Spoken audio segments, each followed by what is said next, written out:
question. Doit-on ou pouvez-vous accepter qu'un militant de votre parti politique puisse venir déjuger un autre militant à la face publique? Mais ça relève un autre problème. L'UDB a été fait sur quel fondement?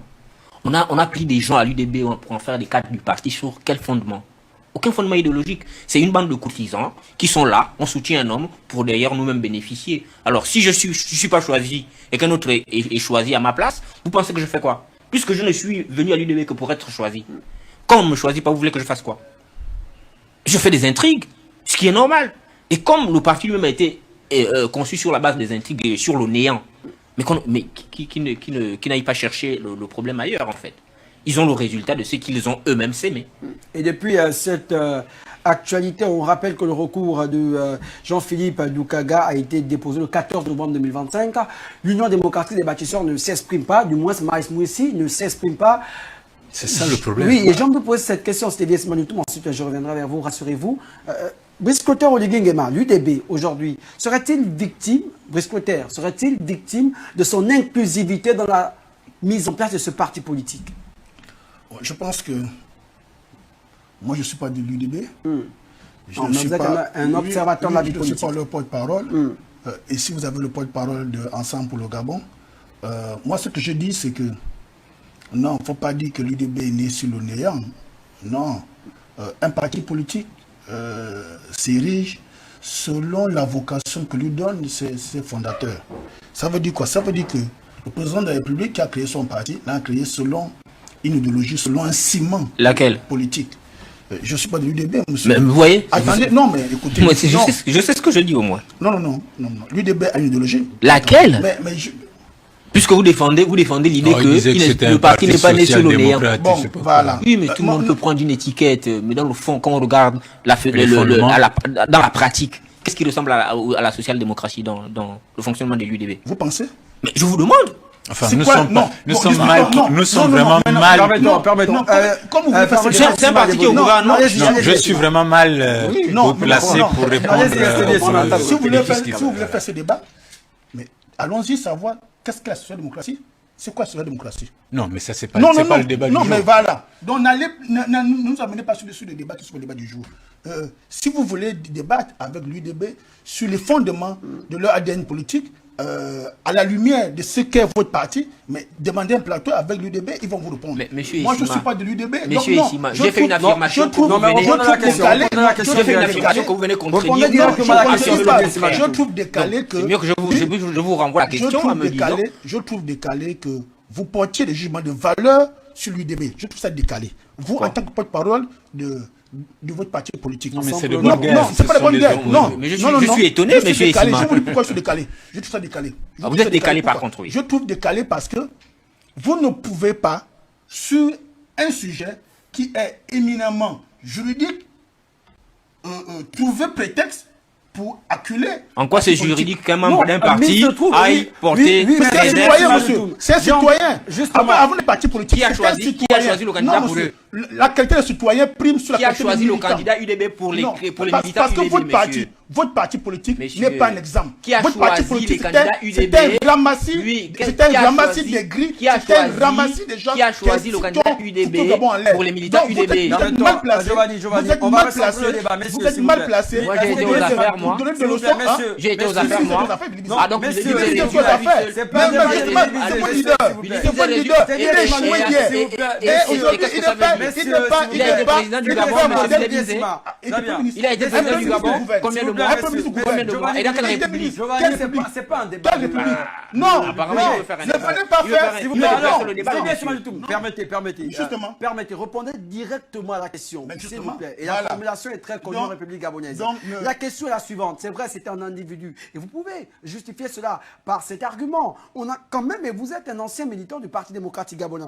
Comment comprendre qu'il y a eu, normalement les primaires, si je me trompe, il y a eu une réunion pour choisir un candidat et que vous participez à l'élection de ce candidat. Quelques jours après, vous décidez de déjuger ce candidat à la face publique, sur la place publique. Je peux vous répondre? Allez-y. Je vous ai dit à l'entame de mon propos qu'il y a là une double dimension à voir.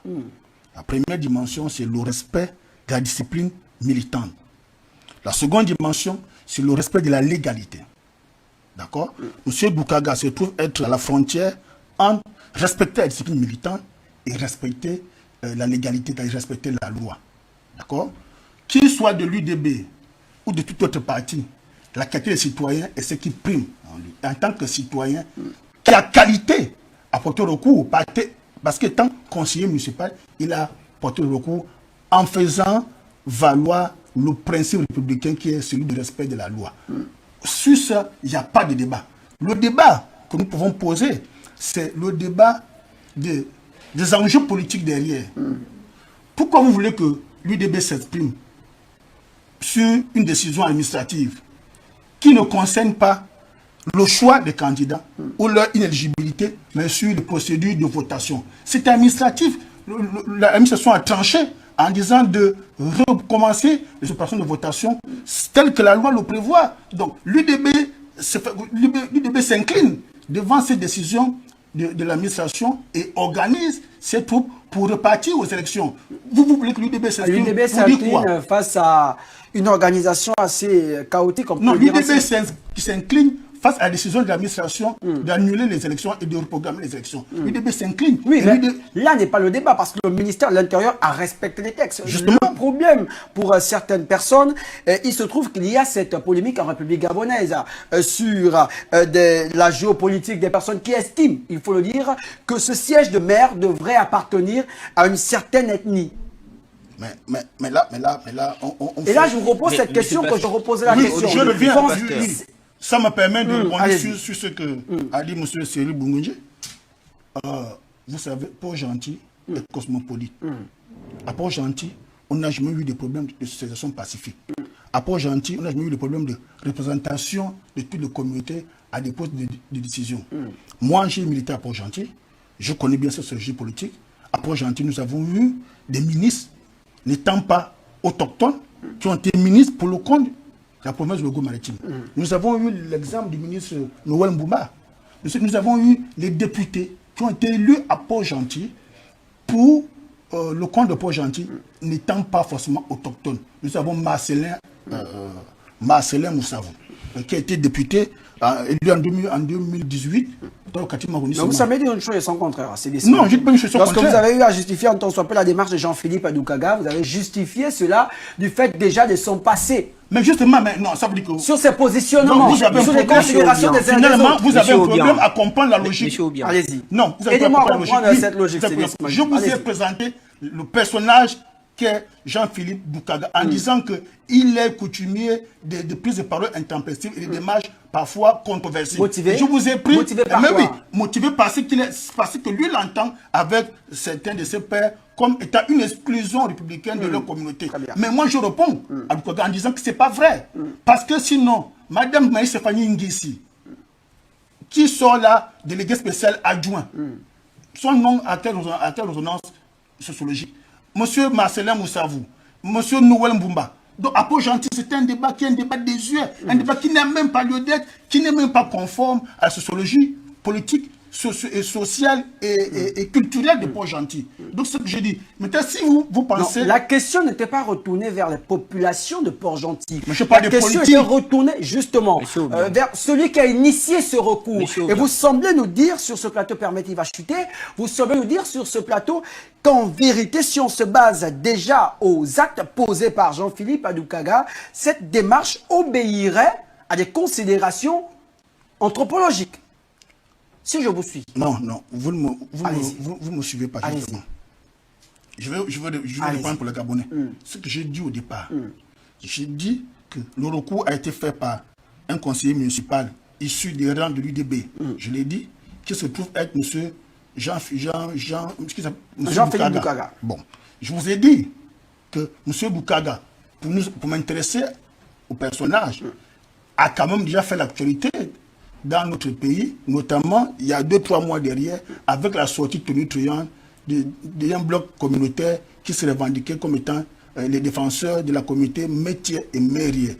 C'était pour montrer l'activisme de ce monsieur sur la place politique locale au niveau de Port-Gentil. Quand on l'a dit, on n'a pas pris parti pour pour sa démarche. On a décrit sa démarche. Et aujourd'hui, je vous dis que cette démarche n'est pas fondée en raison lorsqu'on connaît le fonctionnement sociologique et politique de Port-Gentil. Et je ne recuse pas M. Doukaga de mettre en avant sa communauté linguistique. C'est de bonnes guerres. Mais attention à ne pas ébranler le tissu social avec ce type de démarche qui ne soit pas conforme à la réalité locale. C'est ce que je dis. Et vous voulez parler d'Anguille sous roche. Si Anguille sous roche, monsieur, l'Anguille sous roche, comme je le disais pas, s'il y a des blocs d'influence qui s'affrontent, ces blocs d'influence doivent s'affronter et s'affrontent généralement avant la désignation des candidats. Si un candidat est désigné, tout le monde s'aligne. Et lorsque tout le monde s'aligne, tout le monde a le devoir de discipline de voter pour le candidat de son parti. Moi, je pense pas qu'il y ait période à la demeure. Le ministre de l'Intérieur a repris l'élection. M. Wanya Ambouroué est le seul candidat désigné, il le sera davantage le 28. Et donc, les conseillers municipaux de l'UDB feront leur travail et éliront le candidat choisi par leur parti. Tout le reste n'est que fantasmagorique. Très bien. Cyril Bongwanji, la discipline est l'apanage du bon militant. Tout à fait. Vous êtes pédégiste. Oui. Pensez-vous que face à ce tel tableau, nous sommes là dans cette discipline? Ben, écoutez, un parti politique fonctionne à partir d'un certain nombre de principes, dont la discipline. Mais la discipline signifie suivre l'orientation du parti. En votant, il a suivi l'orientation du parti. Mais cela ne lui a pas, comment dire, empêché de se poser la question sur la légalité du geste. Est-ce qu'en suivant mon parti, l'acte que j'ai posé est légal? Et je pense que sa propre conscience a dû lui reprocher et il a donc esté auprès de la justice et il a eu raison. Vous comprenez?